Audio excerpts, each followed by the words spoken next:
نحمده ونصلي على رسوله الكريم أما بعد فأعوذ بالله من الشيطان الرجيم بسم الله الرحمن الرحيم رب اشرح لي صدري ويسر لي أمري واحلل عقدة من لساني يفقهوا قولي۔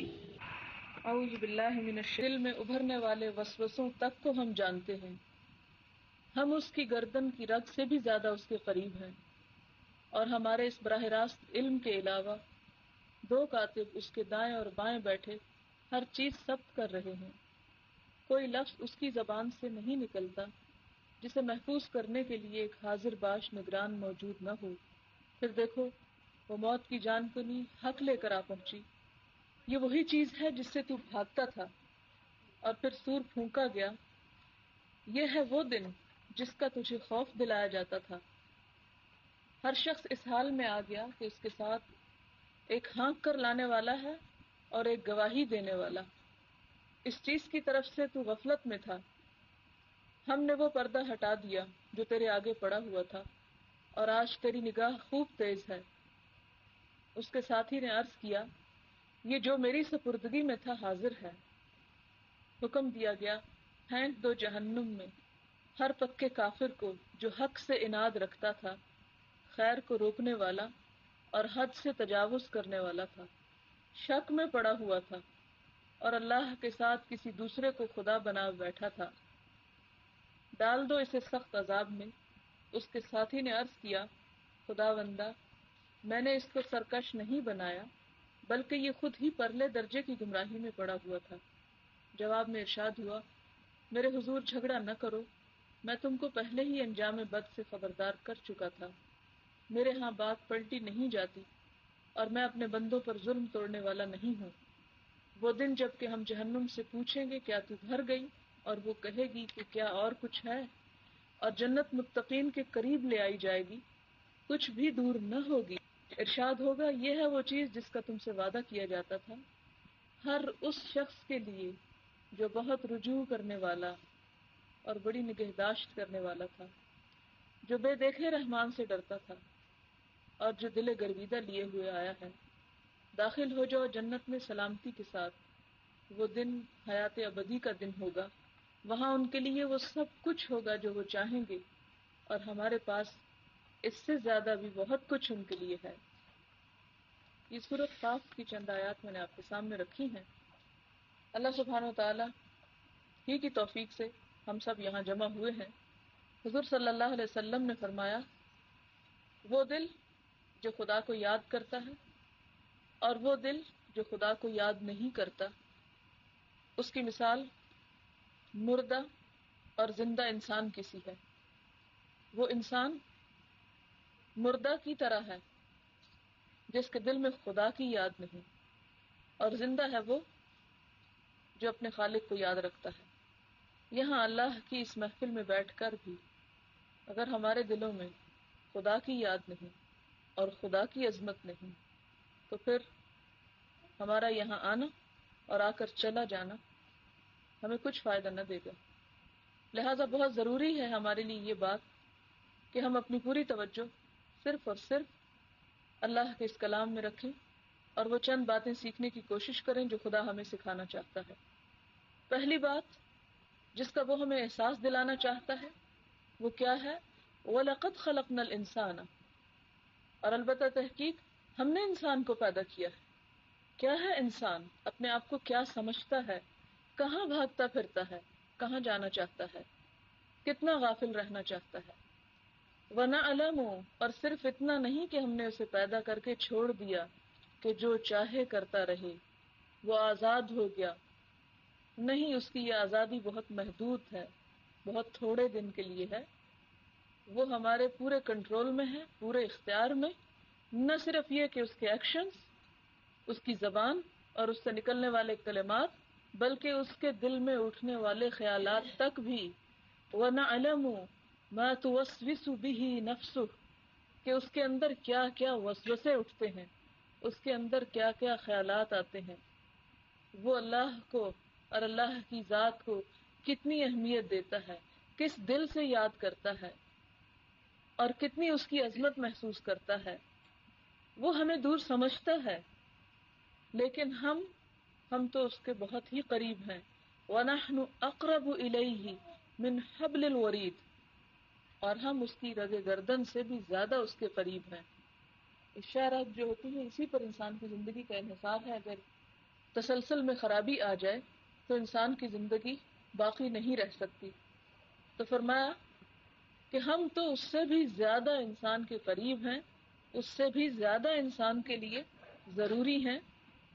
اذ یتلقى المتلقیان عن الیمین وعن الشمال قعید، یہ تو ہم اسے جانتے ہیں لیکن اس کے علاوہ بھی ہم نے اس کے لیے 2 فرشتے دائیں اور بائیں بٹھا رکھے ہیں، جنہیں قرآن پاک کی ایک اور صورت میں کرام کاتبین کہا گیا کہ معزز لکھنے والے جو اللہ کے ہاں بہت مقام رکھتے ہیں.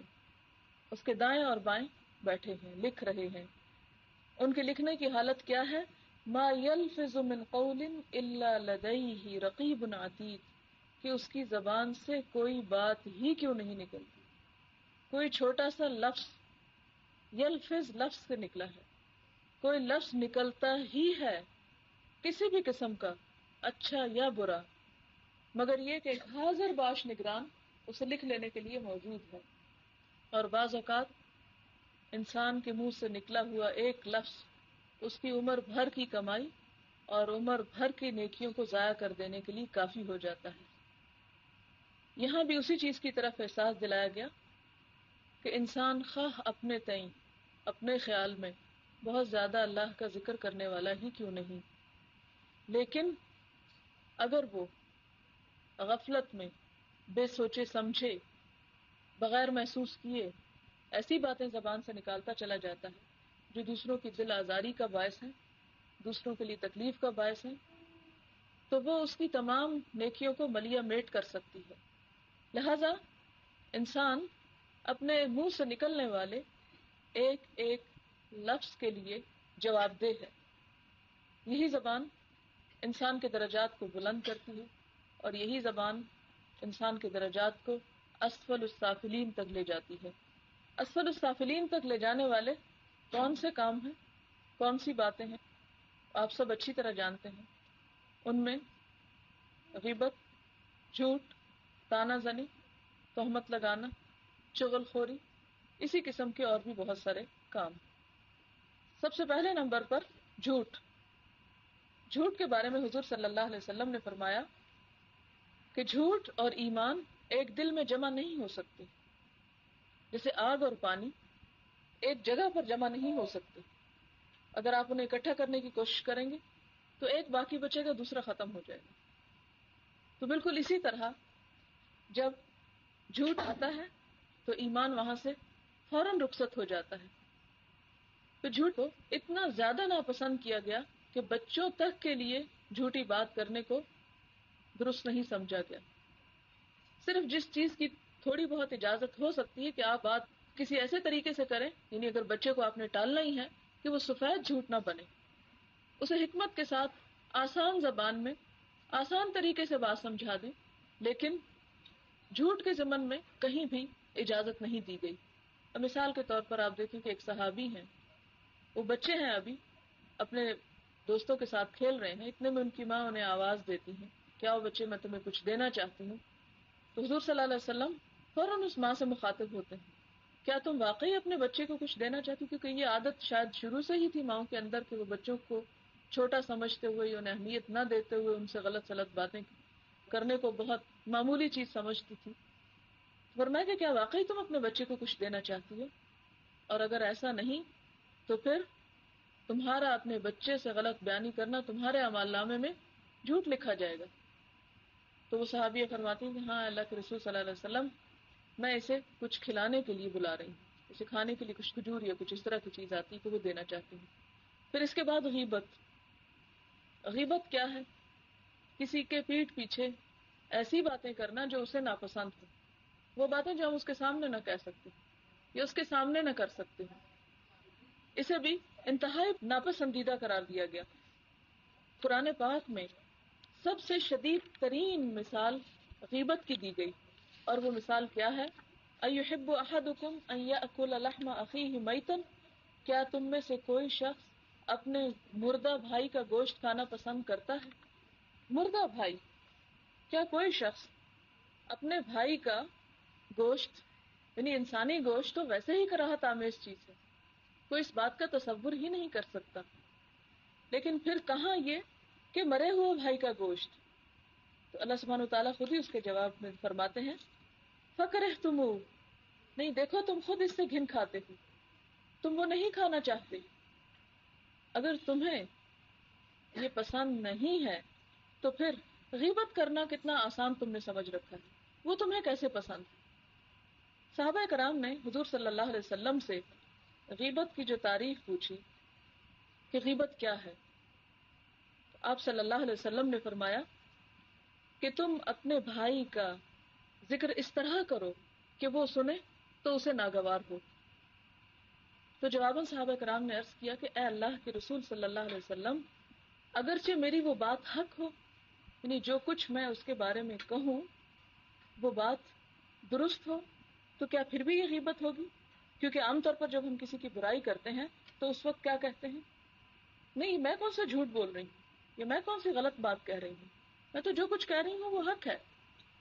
تو فرمایا کہ یہی تو دراصل غیبت ہے، اور اگر وہ بات اس کے اندر نہیں پائی جاتی تو وہ تو بہتان ہے، جو اس سے بھی کہیں بڑی بات ہے۔ اور کسی پر بہتان لگانا انسان کی 60 سال کی نیکی کو برباد کر دیتا ہے، وہ تو چھوٹی سی بات ہی نہیں۔ لیکن ہم اس معاملے میں کتنے متساہل ہیں، کتنی سستی برتتے ہیں کہ چھوٹی چھوٹی بات پر دوسروں کے بارے میں فوراً بدگمانی کر لیتے ہیں، اور پھر وہ بدگمانی اگر ہماری اپنی ذات تک رہے تو بات اور ہے، لیکن ہم وہ جو دل میں برا خیال آتا ہے اس کو بھی فوراً زبان پر لے آتے ہیں کہ فلاں تو ایسا اور ایسا ہے، لیکن اگر ہم خود بھی اپنی ان باتوں کا انالیسس کریں تو نتیجہ کچھ نہیں نکلتا۔ پھر اس کے بعد غیبت کے علاوہ چغل خوری، چغل خوری میں یہ کہ کہیں کی بات سن کر دوسری طرف لے جا کے اسے کرنا، اسے بھی اسلام میں انتہائی ناپسندیدہ قرار دیا گیا۔ فرمایا کہ ما یلفظ من قول الا لدیہ رقیب عتید، جب اس کی زبان سے کوئی بھی بات نکلتی ہے تو فوراً وہ لکھ لی جاتی ہے، ویسے ہوا میں اڑ نہیں جاتی یا اسے چھوڑ نہیں دیا جاتا۔ اب یہ کہ یہ سارا نامہ اعمال انسان کا تیار ہو رہا ہے، اور اس کے بعد وجاءت سکرۃ الموت بالحق، انسان اپنی انہی خوشگپیوں میں، انہی باتوں میں اپنا وقت دن رات گزارتا چلا جاتا ہے، حتیٰ کہ اس کی موت کا وقت آ جاتا ہے۔ اور اس کا نقشہ کس انداز میں کھینچا گیا کہ وجاءت سکرۃ الموت بالحق، موت کی جان کے حق لے کر آ پہنچی۔ کون سا حق؟ وہ حق ذالک ما کنت منہ تحید، جس سے تو فرار اختیار کیا کرتا تھا، جس سے تو بھاگا کرتا تھا۔ کس چیز سے انسان بھاگتا تھا؟ موت سے۔ موت کا ذکر نہیں سننا چاہتا، موت کی بات نہیں کرنا چاہتا، موت کے بعد میں آنے والے حالات کے بارے میں غور و فکر نہیں کرنا چاہتا، اور اس کا اظہار ہماری ساری زندگی کرتی ہے کہ ہم اپنے دنیا کے گھروں کو سنوارنے کے لیے کس طرح دن رات مصروف ہیں، کیا کچھ نہیں کر رہے، حلال حرام کی ہمیں پرواہ نہیں، اپنے اور پرائے کے حقوق کا ہمیں خیال نہیں، کسی چیز کا ہمیں احساس نہیں، لیکن اپنی اس آخرت کے لیے ہم کتنی کوششیں کر رہے ہیں، ہم کیا محنت کر رہے ہیں، ہم کیا تکلیفیں اٹھا رہے ہیں، ہم کیا قربانیاں کر رہے ہیں۔ ہم میں سے ہر شخص صرف اپنے بارے میں سوچے، ہم میں سے ہر شخص صرف اپنے بارے میں غور و فکر کرے، کیونکہ ہمارا یہ مزاج بن چکا ہے، ہمارا ایک خاصہ بن چکا ہے کہ ہم جہاں بیٹھتے ہیں دوسروں کو ڈسکس کرتے ہیں، دوسروں کے اوپر نکتہ چینی کرتے ہیں، دوسروں کے بارے میں باتیں کرتے ہیں، دوسروں کی غلطیوں کو کھنگالتے ہیں، لیکن کبھی ہمیں لمحے بھر کی فرصت نہیں ملی کہ ہم اپنی برائیوں پر بھی نظر ڈالیں، ہم اپنے آپ کو بھی دیکھیں کہ ہم کیا کر رہے ہیں، ہماری کہاں کوتاہی ہے، ہم میں کہاں کمی ہے، اور اس کمی کو جانچنے کے لیے صرف یہ چند لمحے ہم یہاں بیٹھ کر ہی اپنے آپ کے بارے میں غور کریں کہ ہم میں سے کتنے لوگ ہیں جنہوں نے اللہ کی کتاب کو، اللہ کے کلام کو واقعی سمجھا ہو، صرف سمجھا ہو۔ ہمارے پاس اس کے لیے بھی وقت نہیں ہے، ہم نے 20 30 40 50 سال اپنی زندگیوں کو گزار دیے ہیں، لیکن ہماری کبھی اس طرف توجہ ہی نہیں دی کہ یہ بھی کرنے کا کچھ کام ہے۔ اور صرف آپ کی بات نہیں کر رہی، میں پوری امت مسلمہ کی بات کر رہی ہوں۔ تو جہاں حالت یہ ہو کہ قرآن سمجھنے کے لیے وقت نہیں ہے، وہاں عمل تو دور کی بات ہوگی، عمل تو بعد میں آتا ہے نا۔ جب عمل ہی نہیں تو پھر یہ سوچ کہاں سے آئے گی، اس حق کو محسوس ہم کہاں سے کریں گے، اس کی طرف غور و فکر کیسے کریں گے؟ ذالک ما کنت منہ تحید، یہ ہے وہ بات یہ ہے وہ آخرت، یہ ہے وہ تمہاری ہمیشہ کی زندگی جس کی یہاں سے ابتدا ہو رہی ہے، وہ حق جو تمہیں اب دکھایا جا رہا ہے، اور وہ حق موت کا فرشتہ ساتھ لے کر آتا ہے کہ اب تمہیں آئندہ کہاں پر جانا ہے۔ جیسا کہ آپ کو معلوم ہوگا کہ حضور صلی اللہ علیہ وسلم نے فرمایا کہ جب ایک نیک بخت مرنے لگتا ہے، دنیا سے جدائی کا وقت آتا ہے اور آخرت کی طرف وہ قدم اٹھا رہا ہوتا ہے، یعنی اس کی جان نکلنے کا وقت ہوتا ہے، تو اس وقت ملک الموت اس کے پاس آتا ہے، خاص فرشتہ جو موت کے لیے مقرر کیا گیا، وہ آ کر اس کے سرہانے کی طرف بیٹھ جاتا ہے، اور اس کے ساتھ ہی باقی فرشتے جن کے چہرے سورج کی طرح روشن ہوتے ہیں، وہ مسکراتے ہوئے آتے ہیں اور ان کے ہاتھوں میں خوشبودار کفن ہوتا ہے، اور اس کی تا حد نگاہ پھیل جاتے ہیں، دور دور تک اس کے ارد گرد بیٹھ جاتے ہیں، اور پھر اسے بشارت دی جاتی ہے، اور اس طرح آسانی سے اس کی جان نکالی جاتی ہے جیسے بارش کا قطرہ بادل سے نکلتے چلے جاتے ہیں، اسی طرح اس کی جان بھی آسانی سے نکلتی چلی جاتی ہے۔ اس کے برعکس وہ شخص جو دنیا میں خدا کو بھولا رہتا ہے، غافل ہوتا ہے، منافق ہوتا ہے، کافر ہوتا ہے، اس کی جان نکالنے کے لیے جو ملک الموت آتا ہے، انتہائی تندخو، انتہائی شدید، وہ آ کے اس کے سرہانے کی طرف بیٹھتا ہے اور اسے کہتے کہ اے خبیث روح، نکلو اب تم باہر۔ دوسرا جو نیکی کا فرشتہ ہوتا ہے کہتا ہے اے نفس مطمئنہ، آؤ تم اپنے رب کی طرف چلو، آج تمہارے واپسی کا وقت ہے۔ لیکن اس کے برعکس نفس خبیثہ کو کہتا ہے کہ اے خبیث روح چلو، اور اسے شدید طور پر جھڑکتا ہے، اور اس کے ساتھ ہی ایسے فرشتوں کی فوج آتی ہے جن کے ہاتھ میں انتہائی بدبودار قسم کا کفن ہوتا ہے، انتہائی خشن کا لفظ آتا ہے کہ بڑا جیسے کھدر کا اور بہت سخت قسم کا کپڑا ہوتا ہے جس میں اس کی روح لپیٹنے کے لیے وہ منتظر ہوتے ہیں۔ پھر وہ فرشتے چاروں طرف پھیل جاتے ہیں اور ہر طرف خوفناک اور بھیانک منظر اس کے سامنے پیش کرتے ہیں۔ پھر اس کے بعد وہ شدت کے ساتھ اس کی جان نکالتے ہیں، حتیٰ کہ اس طرح کے لفظ آتے ہیں کہ اس کی عصب یعنی ایک ایک رگ اور ایک ایک ذرے کے اندر جسم سے جب وہ نکلتے تو ٹکڑے ٹکڑے ہو جاتی ہے۔ پھر اس کے بعد اس کو لپیٹ کے وہ آسمان کی طرف چلتے ہیں۔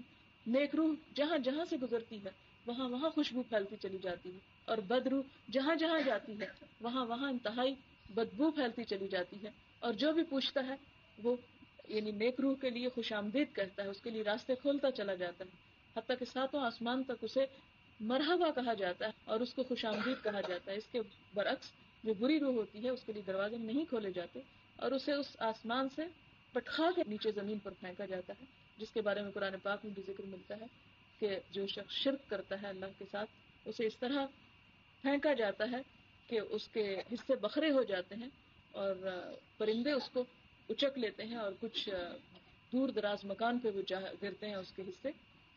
تو بہرحال یہ وہی چیز ہے جس سے تو بھاگتا تھا، جس موت کا ذکر تو سننا نہیں چاہتا تھا، جس کے ذکر سے تجھے ڈپریشن ہوتا تھا، جس جگہ تو مڑ کے نہیں جاتا تھا جہاں کوئی خدا اور آخرت کی بات کرے یا اللہ کا ذکر ہو۔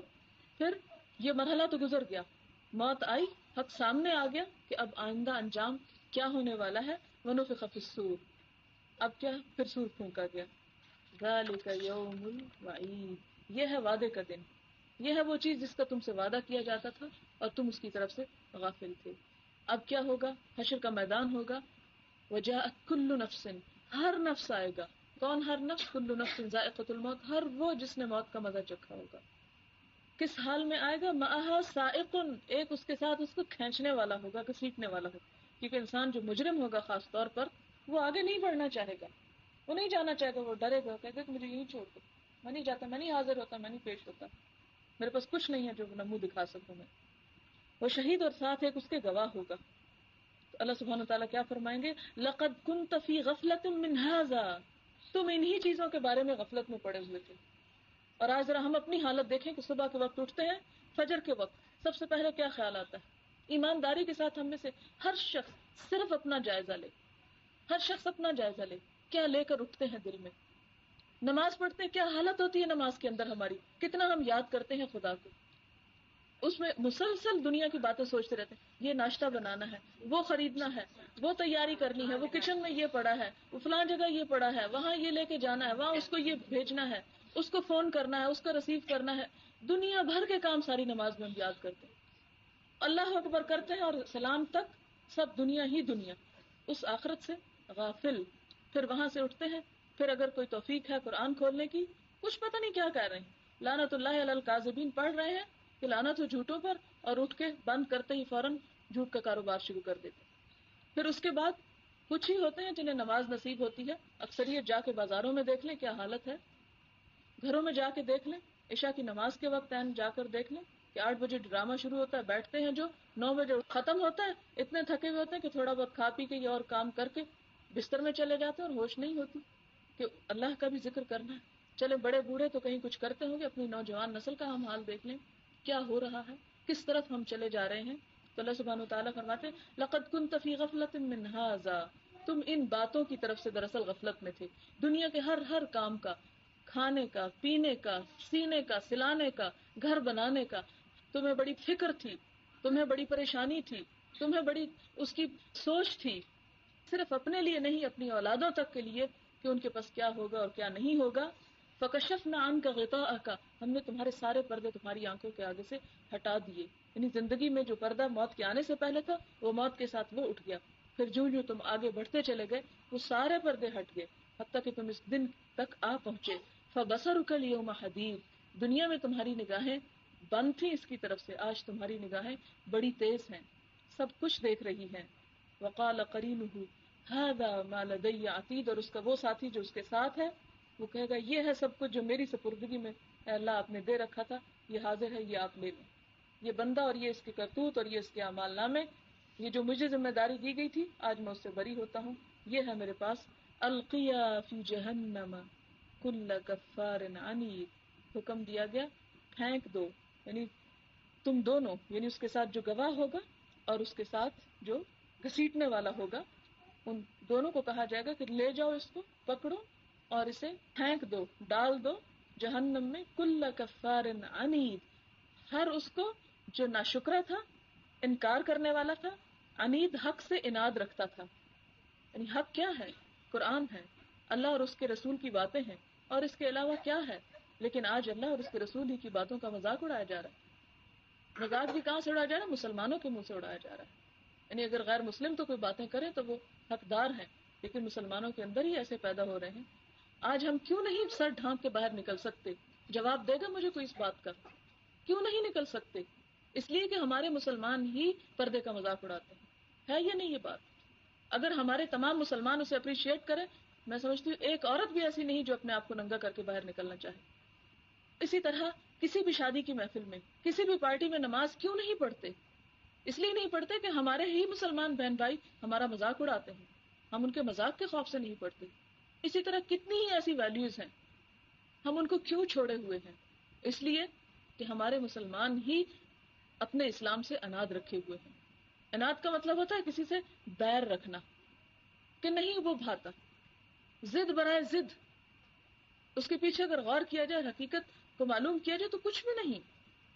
پھر مناع للخیر، نیکی کے کاموں سے روکنے والا، نہ صرف یہ کہ زبان سے روکنے والا بلکہ اپنے عمل سے، ناک بھوں چڑھا کے، ماتھے پر تیوریاں چڑھا کے، اور حد سے تجاوز کرنے والا تھا، شک میں پڑا ہوا تھا۔ الذی جعل مع اللہ الہا آخر، جس نے اللہ کے ساتھ اور الہ بنا رکھے ہیں۔ الہ کون ہوتا ہے؟ جس کی بات مانی جائے، جس کو اہمیت دی جائے۔ الہ صرف بتوں کی شکل میں نہیں ہوتا۔ قرآن پاک میں مختلف چیزوں کے لیے الہ کا لفظ استعمال ہوا ہے۔ انسان کی خواہش نفس کو الہ بنایا گیا۔ افرأیت من اتخذ الہہ ہواہ، کیا تم نے کبھی دیکھا ایسا شخص جس نے اپنی خواہش نفس کو اپنا خدا بنا رکھا ہو؟ خدا خواہش نفس کو بھی الہ کہتا ہے۔ یہاں پر الہ صرف اس معنی میں نہیں ہے کہ اس نے کوئی اور خدا بنا رکھا ہے، یعنی خدا کے علاوہ کسی اور کو خدا بناتا ہے یا خدا سمجھتا ہے۔ الہہ ہواہ، اپنی خواہش نفس اس کی الہ بنی ہوئی ہے کہ وہ خدا کے اطاعت نہیں کرنے دیتی اس کو، اسے یہ باتیں اچھی نہیں لگتی، اس کا دل نہیں چاہتا کہ وہ خدا کی طرف بڑھے۔ اسی طرح نہ صرف یہ کہ خواہش نفس کو بلکہ شیطان کو بھی الہ بنایا گیا، جسے سورۃ یاسین آپ پڑھتے ہیں، وہ شاید روز پڑھتے ہوں۔ اس میں اللہ سبحانہ وتعالیٰ فرماتے ہیں کہ لا تعبدوا الشیطان، شیطان کی عبادت نہ کرو۔ تو عبادت انسان کس کی کرتا ہے؟ الہ کی کرتا ہے نا۔ تو یہاں شیطان کو بھی الہ بنایا گیا کہ خدا کی چھوڑ کر اس کی، اس کے وسوسے اور اس کی باتیں، وہ خوشنما چیزیں جنہیں خدا غلط کہتا ہے اور وہ ہمارے سامنے خوشنما بناتا ہے اور ہم اس پر لبیک کہہ دیتے ہیں، ہم اس کے آگے سر جھکا دیتے ہیں۔ القیاہ فی العذاب الشدید، ڈالو اس کو شدید عذاب میں۔ قال قرینہ ربنا ما اطغیتہ، اس کے ساتھی نے عرض کیا خداوندہ میں نے اس کو سرکش نہیں کیا، ولکن کان فی ضلال بعید، بلکہ یہ خود ہی پرلے درجے کی گمراہی میں پڑا ہوا تھا۔ اب یہاں اس کا ساتھی کون؟ اس کا ساتھی ہر وہ شیطان جو ہر انسان کے ساتھ لگا ہوا ہے۔ کیونکہ انسان جب اسے پکڑا جاتا ہے نا کسی بھی جرم میں، تو انسان کی کیا عادت ہوتی ہے؟ ہمیشہ یہ کہتا ہے نہیں یہ میرا نہیں قصور، یہ فلاں نے مجھے کہا تھا، یہ فلاں کی وجہ سے میں نے کیا، یہ اس نے مجھے کہا۔ یعنی ہمیشہ انسان تعویلیں ڈھونڈتا ہے۔ ہم میں سے ہر شخص سمجھتا ہے کہ وہ کہاں کہاں غلط ہے، اور کبھی بھی غلطی کرنے کے بعد ہم ایڈمٹ نہیں کرتے، کنفیس نہیں کرتے، نہیں وہ وجہ بنا، وہ سبب بنا، اس نے میرا وقت ضائع کیا، اس نے کیا، اس نے کیا، اس نے، ہمیشہ دوسروں پر الزام، اور خود بری ہونے کی کوشش کرتا ہے۔ تو اس وقت کچھ لوگ اپنے دوستوں کو بنائیں گے، کچھ لوگ اپنے پیروں کو اور اپنے لیڈروں کو سمجھیں گے کہ انہوں نے ہمیں گمراہ کیا، جیسے کہ آپ سورۃ البقرہ میں پڑھ چکے ہیں کہ اس دن جو لوگ پیروی کیے جائیں گے اپنے پیروکاروں سے بیزار ہو جائیں گے اور کہیں گے کہ ہم نے انہیں نہیں کہا تھا کہ تم ہمارا پیچھا کرو یا ہمارے پیچھے چلو، یا ہم نے انہیں گمراہ نہیں کیا تھا۔ اسی طرح انسان جب دوستوں پر ذمہ داری ڈالنے لگے گا تو دوست بھی پیچھے چھڑا جائیں گے، حتیٰ کہ تمام رشتہ دار فرار حاصل کریں گے انسان سے۔ یوم یفر المرء من اخیہ وامہ وابیہ وصاحبتہ وبنیہ، انسان اپنے بھائی سے، اپنے شوہر سے، اپنے باپ سے، اپنے بیٹے سے، تمام کے تمام انسانوں سے بھاگ جائے گا، یعنی کسی کو نہیں وہ کام آئے گا، وہ الگ ساتھ چھوڑ جائیں گے۔ تو آخر میں انسان کیا کرے گا کہ یہ شیطان نے مجھے گمراہ کیا تھا۔ شیطان بھی تو پھر استاد ہے نا، وہ بھی اپنا آپ چھڑا جائے گا اور وہ کہے گا نہیں میں نے تو نہیں اسے سرکش کیا تھا۔ جیسے کہ اور بھی قرآن پاک کی مختلف صورتوں میں یہ مضمون بیان ہوا ہے جس میں وہ کہے گا کہ نہیں میں نے تو بس اس کو بلایا تھا اور یہ خود ہی چلا ہے، میرا اس پر کوئی زور نہیں تھا، میں نے اسے مجبور نہیں کیا تھا کہ تم غلط کام کرو، میں نے تو اسے ایک چیز کی راہ دکھائی تھی اور اس راہ کو اس نے خود ہی اختیار کیا، خود ہی پسند کر لیا۔ قال لا تختصموا لدي، اللہ سبحانہ وتعالیٰ فرمائیں گے میرے حضور یہاں جھگڑا نہیں کرو، مت جھگڑو اور مت ایک دوسرے کو مورد الزام ٹھہراؤ کہ اس نے کیا اور وہ کہے گا نہیں اس نے خود کیا۔ وقد قدمت الیکم بالوعید، میں نے تمہیں دنیا میں ہر طرح سے آگاہ کر دیا تھا، تمہیں ڈرا دھمکا دیا تھا کہ یہ اور یہ غلط کام ہے، ان کا انجام یہ ہوگا، وہ تم نے کیے اور اس کا منطقی انجام تمہارے سامنے آ گیا، لہذا جھگڑا کرنے سے سزا نہیں ٹال سکتی۔ اب دیکھیں کہ مثال کے طور پر اگر کوئی شخص چوری کے جرم میں پکڑا جاتا ہے تو کیا عدالت اسے اس بات پر چھوڑ دے گی، اس کے اس کہنے پر جی میرے وہ بھائی نے مجھے کہا تھا کہ تم چوری کر کے لاؤ فلاں چیز؟ کبھی بھی نہیں چھوڑے گی۔ تو اسی طرح اللہ سبحانہ وتعالیٰ کے حضور جو کہ خود ہی حقیقت جانتا ہے بہتر طور پر، صرف اس لیے کسی کو نہیں چھوڑ دیا جائے گا کہ دوسرے اس کے غلط کام کا سبب ہیں۔ ہر انسان کو اللہ نے خود عقل، آنکھیں، دماغ، دل اور تمام اعضاء دے کر پیدا کیا، اور اسی کا ان سے امتحان ہے، وہ دوسروں کی اس پر ذمہ داری نہیں ڈال سکتا۔ ما یبدل القول لدی، میرے ہاں بات بدلی نہیں جاتی کہ آج میں یہ فیصلہ کروں اور پھر لڑائی جھگڑا دیکھ کر تمہارے لیے فیصلہ بدل ڈالوں، نہیں ایسا نہیں ہو سکتا۔ ما یبدل القول لدی وما انا بظلام للعبید، اور میں کسی بندے پر ظلم کرنے والا نہیں ہوں، جو کوئی لے کر آیا ہے، جو کوئی کر کے آیا ہے وہ اپنا نتیجہ خود پا رہا ہے، میں نے کسی بندے کو اس کے ناکردہ گناہوں کی سزا نہیں دی۔ پھر یوم نقول لجہنم هل امتلأت، جس دن ہم جہنم سے کہیں گے کیا تو بھر گئی، یعنی اس کثرت سے لوگ ہوں گے جہنم میں جانے والے کہ وہ بھر جائے گی، وتقول هل من مزید، لیکن اس کے اندر اتنی وسعت ہوگی کہ وہ کہے گی کہ اللہ کیا اور بھی ہے، اور بھی ہے تو اسے بھی بھیج دے، میں سمیٹ سکتی ہوں۔ اور جہنم ہی کی وسعت کے بارے میں اور اس کی گہرائی کے بارے میں جو حدیث ہمیں ملتی ہے کہ حضور صلی اللہ علیہ وسلم ایک دفعہ صحابہ کرام کی محفل میں بیٹھے ہوئے تھے، اچانک ایک پتھر کے گرنے کی آواز آئی، تو آپ صلی اللہ علیہ وسلم نے پوچھا کہ تم جانتے ہو یہ آواز کیسی؟ صحابہ کرام نے عرض کیا کہ اللہ اور اس کے رسول ہی بہتر طور پر جانتے ہیں۔ تو آپ نے فرمایا یہ ایک پتھر ہے جو جہنم میں آج سے 70 سال پہلے پھینکا گیا تھا اور آج جہنم کی تہہ میں پہنچا، یعنی اتنی شدید گہرائی۔ وَأُزْلِفَتِ الْجَنَّةُ لِلْمُتَّقِينَ غَيْرَ بَعِيدٍ، لیکن اس کے برعکس متقی لوگوں سے، پرہیزگار لوگوں سے جنت دور نہیں ہوگی، یہ نہیں ہوگا کہ انہیں بہت لمبا فاصلہ چل کر جانا پڑے گا، نہیں، بلکہ ان کے قریب لے آئی جائے گی، خود بخود پیش کر دی جائے گی، ان کے سامنے لے آئی جائے گی، اور ان کو کیا کہا جائے گا، ہذا، یہ ہے وہ چیز، ما توعدون، جس کا تمہیں وعدہ کیا جاتا تھا کہ یہاں دنیا میں صبر کر لو، مشکل برداشت کر لو، تکلیفیں اٹھا لو، اور اس کا صلہ تمہیں بہترین ملے گا۔ لیکن کس کو ملے گا؟ لکل اواب، ہر اس شخص کو جو بڑا رجوع کرنے والا تھا، رجوع کرنے والا، ہر غلطی پر نادم و پریشان، ہر کوتاہی پر بے چین، اور بار بار خدا کی طرف پلٹنے والا، وہ اصرار کرنے والا نہیں تھا، حفیظ، بڑا نگہبان تھا، اپنی زبان کی حفاظت کرنے والا، اپنے ہاتھوں کی حفاظت کرنے والا، اپنی سوچوں کی حفاظت کرنے والا۔ حضور صلی اللہ علیہ وسلم نے صحابہ کرام سے حیا کا تقاضا کیا، تو انہوں نے کہا کہ ہاں اللہ کے رسول صلی اللہ علیہ وسلم، ہم اللہ سے شرم کرتے ہیں اور اللہ سے حیا کرتے ہیں۔ تو آپ نے فرمایا نہیں، بات یہ نہیں ہے، شرمانے والی بات نہیں ہے۔ اللہ سے حیا کا مطلب یہ ہے کہ تم اپنے سر اور اس میں سے گزرنے والے خیالات کی حفاظت کرو، اپنے منہ اور اس سے گزر کر پیٹ میں جانے والے لقمے کی حفاظت کرو، اور کل کو جو کچھ پیش آنے والا ہے اس کے لیے تیاری کرو۔ یہ ہے دراصل اللہ سے حیا۔ اللہ سے ایسا حیا کرو، ایسے شرمسار رہو جیسا کہ حق ہے، اور وہ حق اسی وقت ادا ہو سکتا ہے جب انسان نہ صرف یہ کہ زبان، نہ صرف یہ کہ اپنے ہاتھوں کی، بلکہ اس کی بھی حفاظت کرے، کسی کے بارے میں برا نہ سوچے، کسی کے بارے میں بغض نہ رکھے، کسی کے بارے میں بدگمانیاں نہ پیدا کرے، نہ ان کی پرورش کرے، کسی کو نقصان دینے کے لیے برا نہ سوچے، اور پھر یہ کہ اللہ کے بارے میں برا نہ سوچے، پھر اسی طرح بے حیائی کے اور فحاشی کے خیالات کو ذہن میں جنم نہ دے، اور اگر کوئی ایسی چیزیں آئیں بھی تو ان کو نکالنے کی کوشش کرے، ان کو نکالنے کی فکر کرے، اور ایسے طریقے اور ایسے وسیلے اختیار کرے کہ انسان ان چیزوں سے بچ سکے۔ پھر اسی طرح اس لقمے کی حفاظت کرے جو وہ اپنے پیٹ میں لے جاتا ہے۔ وہ شخص کیا ہوگا؟ بڑا رجوع کرنے والا اور بڑا نگہداشت کرنے والا۔ رجوع میں اللہ کو کثرت سے یاد کرنا بھی شامل ہے۔ صرف یہ نہیں کہ انسان غلطیوں پر پشیمان اور نادم ہو کر اللہ کی طرف پلٹے، بلکہ یہ کہ اللہ کو یاد بھی کرے، اللہ کی طرف لوٹ لوٹ کر جائے، اللہ کا بار بار ذکر کرے۔ اسی لیے حضرت عبداللہ بن عمر ایک دفعہ حضور صلی اللہ علیہ وسلم کی مجلس میں بیٹھ کر گنتے چلے جاتے ہیں۔ حضور صلی اللہ علیہ وسلم مجلس میں بیٹھے ہیں، لوگوں سے بات کر رہے ہیں، لوگوں سے کلام فرما رہے ہیں، گنتے ہیں پورے 70 مرتبہ حضور صلی اللہ علیہ وسلم استغفار پڑھتے ہیں ایک مجلس کے اندر، 70 مرتبہ۔ اور ذرا ہم اپنی مجلسوں میں دیکھیں، کیا کہیں ایک دفعہ بھی کوئی ہے اللہ کا نام؟ شرماتے ہیں اللہ کا نام لیتے ہوئے، ڈرتے ہیں ہم خدا کا ذکر کرتے ہوئے۔ کوئی بیکورڈ کہے گا، کوئی ہمیں جاہل اور بدو کہے گا، اور کیا موضوعات ہوتے ہیں ہمارے، کن چیزوں سے ہم خوش ہو رہے ہوتے ہیں۔ ہم میں سے ہر شخص جانتا ہے کہ وہ کیا کرتا ہے، اور اس کا یہ سب کچھ کرنا خدا کے سامنے ہے، کسی اور کے لیے نہیں۔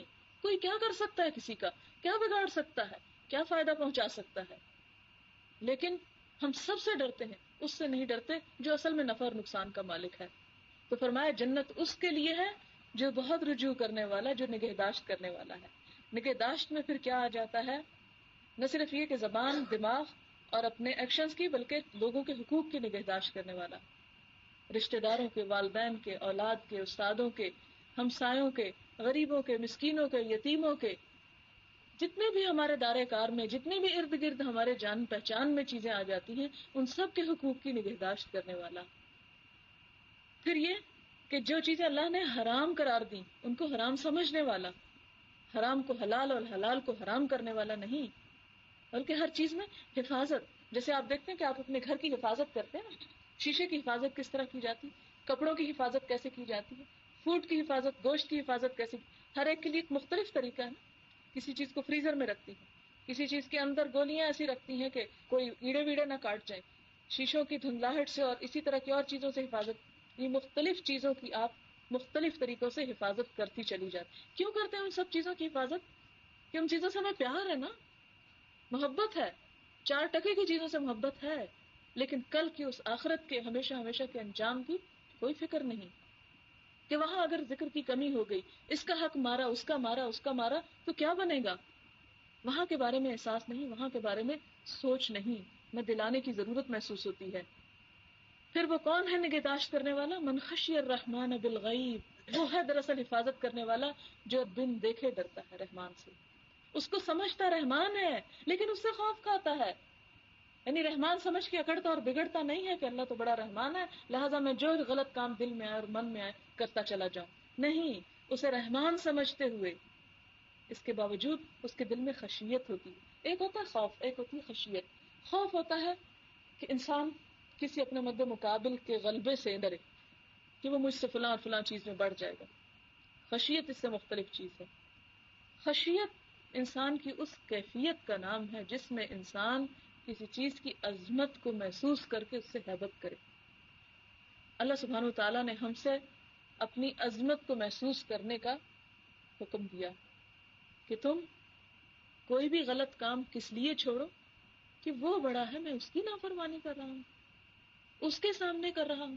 یعنی دیکھیں کہ ہم چھوٹے چھوٹے لوگوں سے وہ دیکھو فلاں دیکھ لے گا کیا سوچے گا میرے بارے میں، فلاں سن لے گا کیا کہے گا، فلاں آ جائے گا دیکھے گا گھر گندا ہے کیا کہے گا. کبھی یاد نہیں آیا کہ نظافت نصف ایمان ہے تو اس لیے ہم صفائی کر لیں. سب کام لوگوں کے لیے، اس رب کے مقابلے میں کیا حیثیت رکھتے ہیں؟ کیا ہے وہ سب؟ کچھ بھی نہیں. لیکن ہمارے دلوں میں کتنا لوگوں کا خوف ہے، کس قدر ہے. ہم میں سے ہر شخص محسوس کر سکتا ہے کہ لوگوں کے ڈر سے کئی کام چھوڑ دیتے ہیں اور لوگوں کے ڈر سے کئی کام کر گزرتے ہیں، لیکن وہ جو ہر جگہ دن رات صبح شام گھر میں باہر تنہائی میں لوگوں کی محفل میں مجلس میں ہر جگہ موجود ہے، ہمیں تو اس سے خشیت کا حکم دیا گیا اور اس خشیت کی بنیاد پر جنت کی بشارت دی گئی. وجاء بقلب منیب، اور ایسا دل لے کر آیا جو بڑا گرویدہ تھا. قلب منیب لے کر آیا. اور قلب منیب کون سا ہوتا ہے؟ گرویدہ دل کون سا ہوتا ہے؟ جیسے قطب نما کی سوئی آپ نے دیکھی ہوگی، یہ کمپس جو ہوتا ہے کیا ہوتی، اس کو آپ کہیں رکھ دیں دنیا کے کسی کونے میں، وہ سوئی کا رخ کہاں ہوگا؟ نارتھ کی طرف.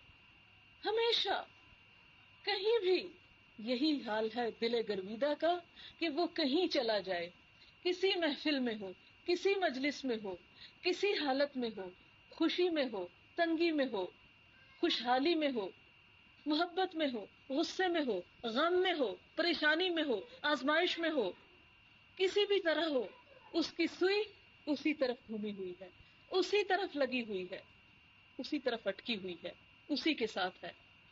کوئی چیز بھی اس کی راہ میں رکاوٹ نہیں بنتی، نہ دیواریں، نہ مکان، اور نہ کچھ. یعنی قطب نما کی جو سوئی ہوتی ہے، اس کمپس کی جو سوئی ہوتی ہے، کیا کوئی چیز اس کی اس حرکت میں رکاوٹ ڈالتی کہ وہ اپنی سمت کو فالو نہ کرے؟